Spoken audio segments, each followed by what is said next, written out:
محترم ناظرین، السلام علیکم ورحمۃ اللہ وبرکاتہ۔ میرے پاس ایک سوال آیا ہے کہ راجستھان سے کہ ہمارے گاؤں میں ایک آدمی نے خودکشی کر لی، تو لوگ آپس میں بحث و مباحثہ کرنے لگے کہ یہ خودکشی حرام موت ہے، اس کی نماز جنازہ نہ پڑھی جائے۔ اور جو ہمارے گاؤں کے جو مکھیا صاحب تھے انہوں نے کہا نہیں، اس کی نماز جنازہ نہیں پڑھی جائے گی، اس میں کافی بحث و تکرار ہوئی۔ تو لہٰذا ہمیں یہ جاننا ہے کہ جو خودکشی کر لیتے ہیں تو کیا ہم اس کی نماز جنازہ پڑھ سکتے ہیں، اس کے بارے میں کیا حکم ہے؟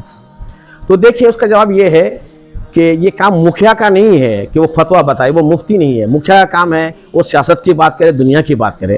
یہ نماز جنازہ کس کی پڑھی جائے گی، کس کی نہیں پڑھی جائے گی، یہ عالم اور مفتی بتائیں گے، مکھیا صاحب کی بس کی بات نہیں ہے۔ مکھیا صاحب کو چاہیے تھا کہ وہ یہ کہتے ہیں کہ اس کے بارے میں کسی عالم دین سے پوچھو، کسی مفتی سے پوچھو۔ اب مکھیا صاحب خود ہی فتویٰ جھاڑ رہے ہیں۔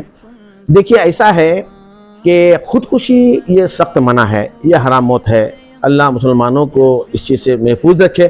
لیکن جہاں تک نماز جنازہ پڑھانے کا سوال ہے، اگر وہ مسلمان ہے، مومن ہے، فاجر ہے، فاسق ہے، گنہگار ہے، سخت گنہگار، اس کے باوجود نماز جنازہ جو ہے پڑھی جائے گی اور پڑھائی جائے گی۔ یہاں تک کہ اگر کوئی طوائف کا بھی انتقال ہو جائے اور وہ مومنہ ہے، مسلمہ ہے، تو اس کی بھی نماز جنازہ پڑھی جائے گی۔ البتہ حدیث اور اسلام کی روح سے کچھ افراد ایسے ہیں جن کی نماز جنازہ نہیں پڑھی جاتی ہے۔ تو وہ کون ہیں؟ وہ ہیں اگر کسی نے اپنے ماں باپ کو قتل کر دیا تو ایسے شخص کی نماز جنازہ نہیں پڑھی جائے گی، بغیر نماز جنازہ کے ایسے شخص کو دفن کیا جائے گا۔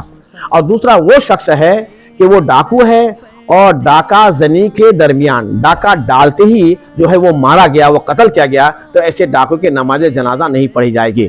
لہٰذا یہ معلوم ہو گیا کہ ماں باپ کا جو قاتل ہے اس کی جنازہ نہیں پڑھیں گے، جو ڈاکو حالت ڈاکہ زنی میں مارا گیا اس کی نماز جنازہ نہیں پڑھیں گے، اس کے علاوہ تمام لوگوں کی نماز جنازہ پڑھیں گے۔ تو لہٰذا جو سوال ہے کہ خودکشی کرنے والے کی نماز جنازہ کے بارے میں، تو ضرور پڑھیں گے اور پڑھنا ہی چاہیے۔ اگر کسی نے نہیں پڑھا تو یہ فرض کفایہ ہے، سب گنہگار ہو جائیں گے۔ السلام علیکم ورحمۃ اللہ وبرکاتہ۔